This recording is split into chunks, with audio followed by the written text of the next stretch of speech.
ఒక్కసారి కూడా నాకు ఫోన్ చేయకుండా, పైగా నేను ఫోన్ చేస్తున్నా కట్ చేస్తుంటే నేనేమనుకోవాలండి?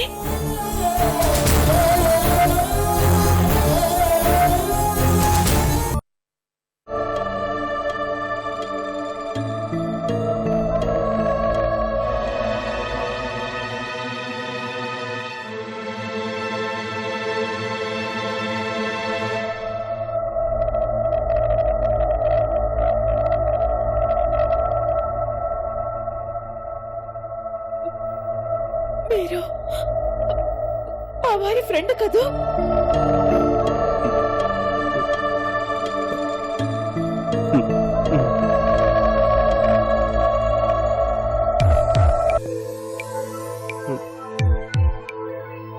మీరిక్కడికి 10 నిమిషాల క్రితం డాక్టర్ గారు ఫోన్ చేసి చెప్పారండి.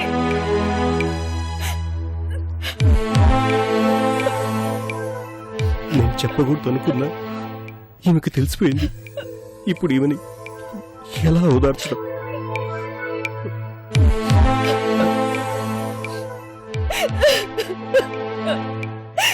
ఇంత ఘోరం జరుగుతుందని నేను అనుకోలేదండి.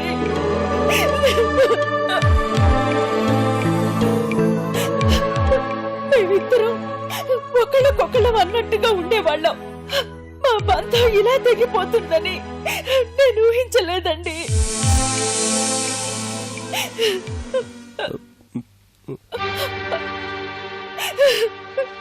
నాకేదైనా కష్టం వస్తే తనకేదైనా కష్టం వస్తే నేను తట్టుకునే వాళ్ళం కాదు. మేమిద్దరం అంతలా కలిసిపోయాం. చచ్చేదాకా అలాగే కలిసి ఉండాలనుకున్నాం. కానీ దేవుడు ఇలా చిన్న చూపు చూస్తాడని నేను అనుకోలేదండి.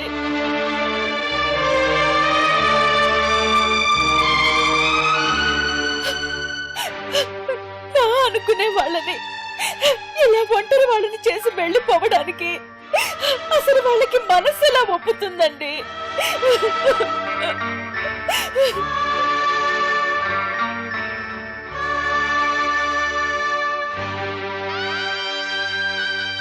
కలిసున్న నాళ్ళు నీకోసం నేనున్నాను, నీకోసం ప్రాణాలైనా ఇస్తాను అంటారు. కానీ చివరి క్షణంలో కనీసం ఒక్క మాటైనా చెప్పకుండా వెళ్ళిపోతారు.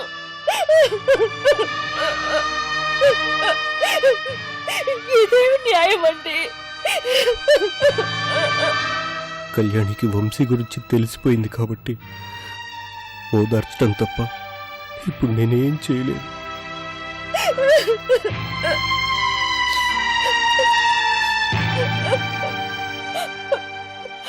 చూడండి కళ్యాణి గారు, ఇలా జరిగినందుకు నేను బాధపడుతున్నాను. మీ బాధ నేను తగ్గించలేను, కానీ ఇలాంటి సందర్భంలోనే మీరు ధైర్యంగా ఉండాలి. చావనేది బాధ పెడుతుంది, భయపెడుతుంది తప్ప ధైర్యాన్ని ఇవ్వదండి. నిజమేనండి, కానీ పోయిన వాళ్ళతో మనం కూడా పోలేం కదండి.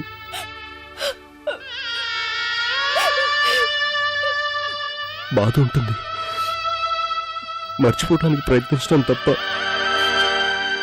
ఇంకా మనం చేయగలిగింది ఏముంది? మర్చిపోవడం అనేది మీరు చెప్పినంత ఈజీ కాదండి. సరితకి నాకు ఉన్న స్నేహం గురించి తెలిస్తే మీరు ఇలా మాట్లాడరు. సరిత ఆమె ఎవరు? నా క్లోజ్ ఫ్రెండ్ అండి.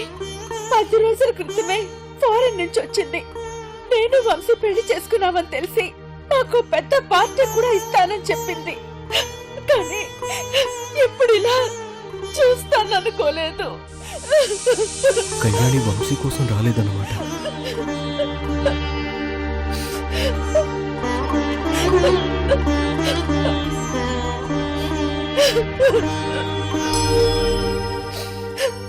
బాధపడకండి,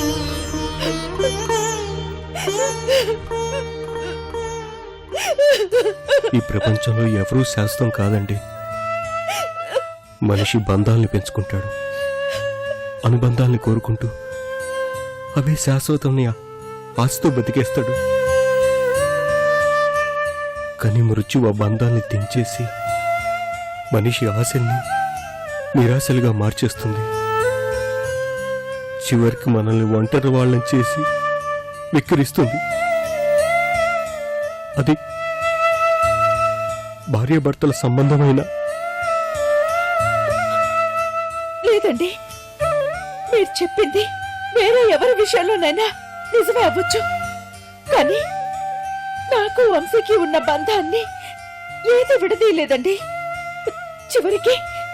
చివరికి మృత్యువైనా సరే విడదీయలేదు.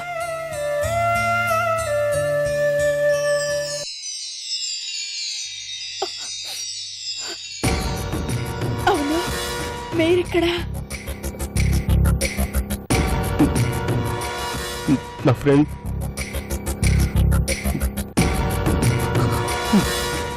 చనిపోయాడు,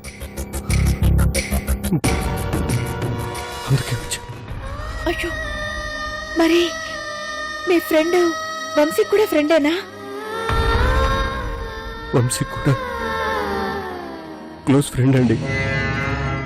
అయ్యో, మరి ఈ సంగతి వంశీకి తెలుసా? చెప్దామంటే వంశీ ఫోన్ కలవట్లేదు. అసలు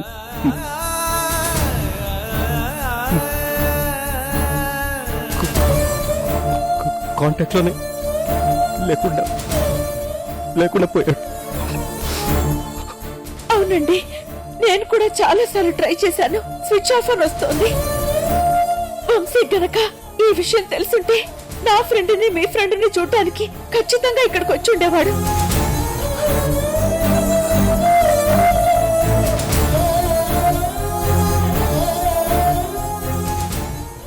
సారీ సార్, కొంచెం లేట్ అయింది. రండి సార్, బాడీని పోస్ట్ మార్టానికి తీసుకెళ్దాం. నేను కూడా బయలుదేరుతానండి.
అర్జెంటుగా రమ్మని ఫోన్ చేశావేంటి?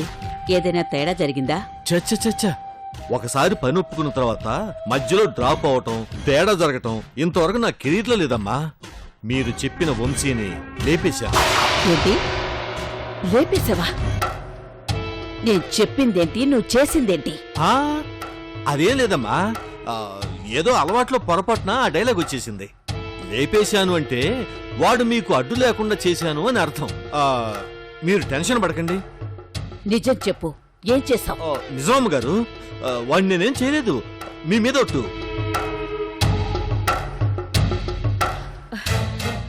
వంశీకి హాని జరగలేదు కదా? అమ్మగారు, నేను డైలాగ్ తప్పు చెప్పడం వలన మీరు నన్ను అపార్థం చేసుకుంటున్నారు. మీరు వాడిని ఏం చేయొద్దని చెప్పిన తర్వాత కూడా నేను ఎందుకు చేస్తాను చెప్పండి? నేనేమీ చేయలేదండి. కావాలంటే ఈ దేవుడి మీద ఒట్టు, నన్ను నమ్మండి. ఆ వంశీ వల్ల మీకు ఎలాంటి డిస్టర్బెన్స్ ఉండదు. మీరు హ్యాపీగా ఉండండి. ఈ విషయం చెప్పడానికి మీకు ఫోన్ చేశాను. మీ మీద ఉన్న గౌరవంతో అడ్వాన్స్ తీసుకోకుండా పని పూర్తి చేశాను. నాకు ఇవ్వాల్సింది నాకు ఇస్తే. ఫోన్ చేసినప్పుడే పని జరిగిందని చెప్పుంటే నీకివ్వాల్సిన డబ్బులు తెచ్చుండేదాన్ని. దీనికోసమే ఫోన్ చేసావని తెలియక కంగారులో ఏమీ తీసుకురాకుండా వచ్చేశాను. పర్వాలేదమ్మ గారు, అమౌంట్ తీసుకోవడానికి నన్ను రమ్మంటారా, లేకపోతే మా వాళ్ళని మీ ఇంటికి పంపించమంటారా? ఏమీ అవసరం లేదు, నేనే తెచ్చిస్తాను.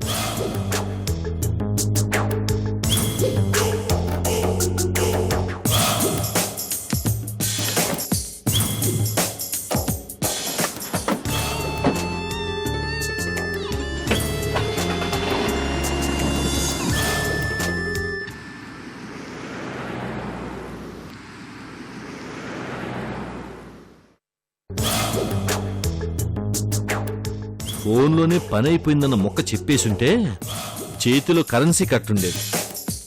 ఛ, నేను చెప్పటం మర్చిపోయాననుకో, నువ్వైనా చెప్పించొచ్చుగా స్వామి. అమ్మో.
కళ్యాణి,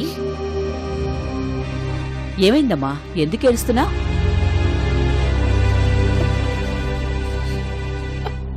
ఎందుకు బాధపడుతున్నావమ్మా? మీ ఇద్దరికి ఏదైనా గొడవ జరిగిందా? మా రఘురాం నిన్నేమైనా అన్నాడా? నీకెలాంటి సమస్య వచ్చినా పరిష్కరించడానికి నేనున్నానమ్మా. నాతో చెప్పడానికి నువ్వేం భయపడక్కర్లేదు. అసలేం జరిగింది? కళ్యాణి, ఎందుకు బాధపడుతున్నావు? చెప్పు కళ్యాణి. అమ్మా, ప్రతి మనిషికి చెప్పుకోలేని విషయాలు కొన్ని ఉంటాయి. అవి మనమే అర్థం చేసుకోవాలి గాని ఇలా అడిగి తన్నెందుకమ్మా బాధ పెడతావు? అంటే నా కోడలు ఏడుస్తుంటే చూస్తూ ఊరుకోమంటావా? దేనికి బాధపడుతున్నావని అడగద్దంటావా? ఏం జరిగినా నాకెందుకులే అనుకుంటే నేనుండడం దేనికి? నా పెద్దరికం దేనికి? భార్య ఏడుస్తుంటే ఎందుకు బాధపడుతున్నావని నువ్వు అడగాల్సింది పోయి పైగా నన్ను అడగద్దంటావా? ఒరే, నువ్వేదో అనుంటావు, అందుకే తనలా ఏడుస్తుంది. పెళ్ళాన్ని ఏడిపించడానికి నీకెలా మనసు ఒప్పుతుంది? కళ్యాణినేమన్నావురా? చెప్పరా, ఏమన్నావు? నేనే అనలేదమ్మా. నువ్వేమీ అనకుండానే ఏడుస్తుందా? నన్ను నమ్మమంటావా? ఊరికినే ఎవ్వరూ ఏడవరు. ఎందుకురా ఆ అమ్మాయిని బాధ పెడుతున్నావు? అమ్మా, నేనే అనలేదమ్మా. కళ్యాణి సమస్య ఏంటో తెలుసుకోవాల్సిన బాధ్యత నీకుందనుకుంటే తన సమస్య ఏంటో కళ్యాణ్ని అడిగి దాన్ని పరిష్కరించడానికి ప్రయత్నించు. అమ్మ అడుగుతోందిగా, భయపడకుండా సమస్య ఏంటో చెప్పు.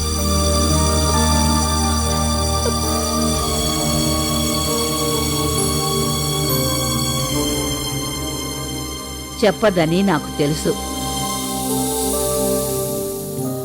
నా కోడలు అందరిలాంటి ఆడదైతే నేనడక్క ముందే ఏం జరిగిందో చెప్పుండేదిరా. నా కోడలు ఎదుటి మనిషిని బాధ పెట్టకూడదనే మంచి మనిషి కాబట్టి అడిగినా చెప్పడం లేదురా. ఇలాంటి భార్య దొరకడం నీ అదృష్టంరా. భార్య కష్టపడినా కన్నీళ్లు కార్చినా దానికి భర్తే కారణం అవుతాడు. భార్యని బాధ పెట్టకుండా చూసుకునే మంచి భర్తలా ఉండడం నేర్చుకో.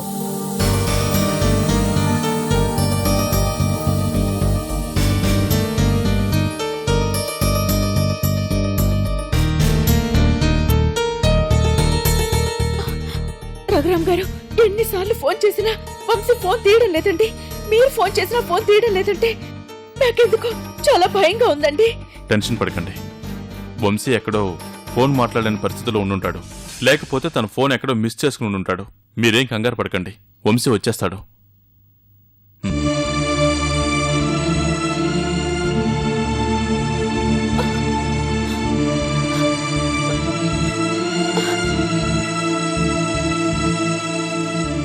The dial is switched off. Please try again later.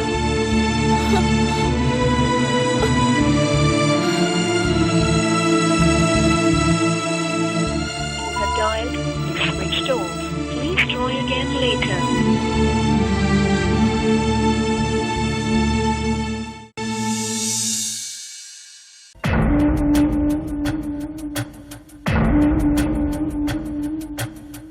The dial is switched off.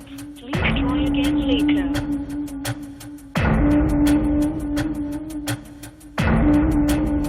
The dial is switched off. Please try again later.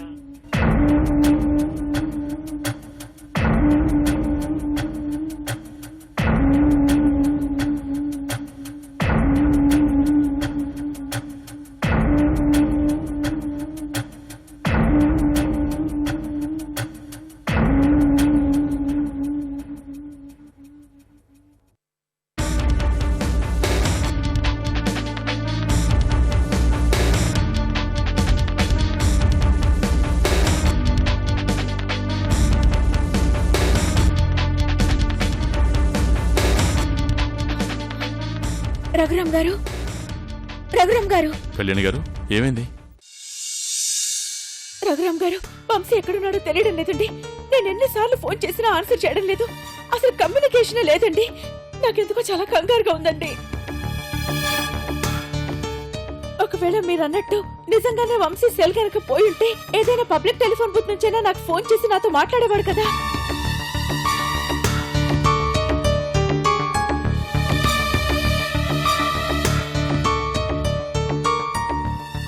Kalyani,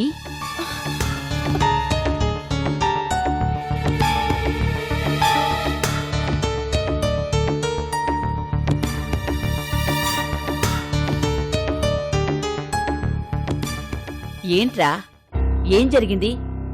పొద్దున్నుంచి చూస్తున్నాను, కళ్యాణి అదోలా ఉంది.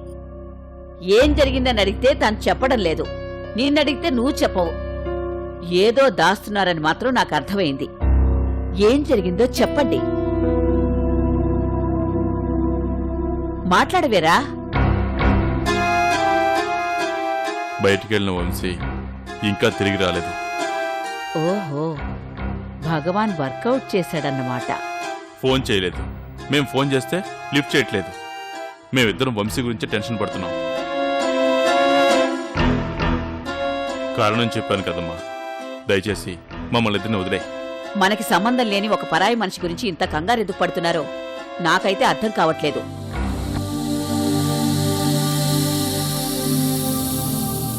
వాడేదో సొంత మనిషి అయినట్టు మీరిద్దరూ ఇంత బాధపడడం అవసరమా?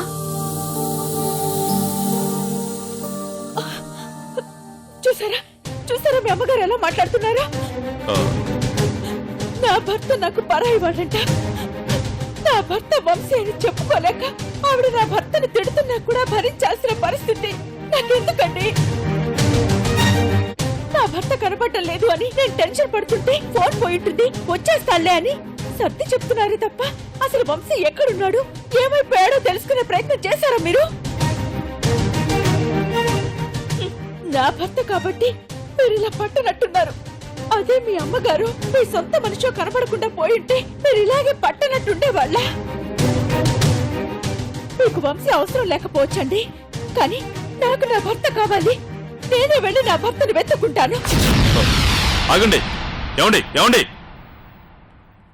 కళ్యాణి గారు, ఎంత మాట అన్నారండి? వంశీ గురించి నాకేం పట్టలేదంటున్నారా? కాకపోతే ఇంకేంటండి? మీరు నన్ను అపార్థం చేసుకుంటున్నారండి. చూడండి, వంశీ గురించి మీరెంత టెన్షన్ పడుతున్నారో నేను అంతే టెన్షన్ పడుతున్నాను. కాకపోతే నేను టెన్షన్ పడుతున్న విషయం మీకు తెలిస్తే మీరు ఇంకా చెప్పలేనంత బాధపడతారు. అందుకే మీకు ధైర్యం చెప్పడం కోసం నేను సైలెంట్గా ఉంటున్నాను.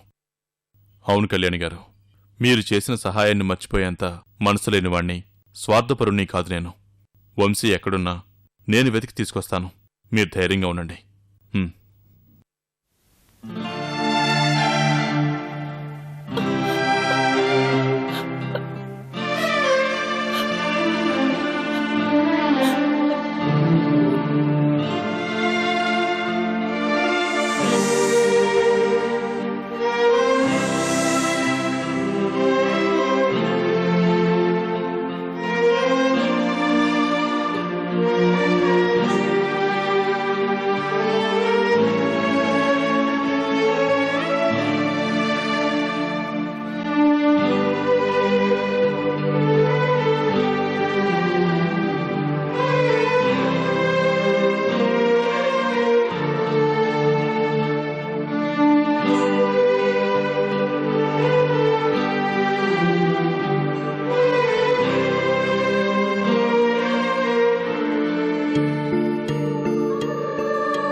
కళ్యాణి గారు, కళ్యాణి గారు,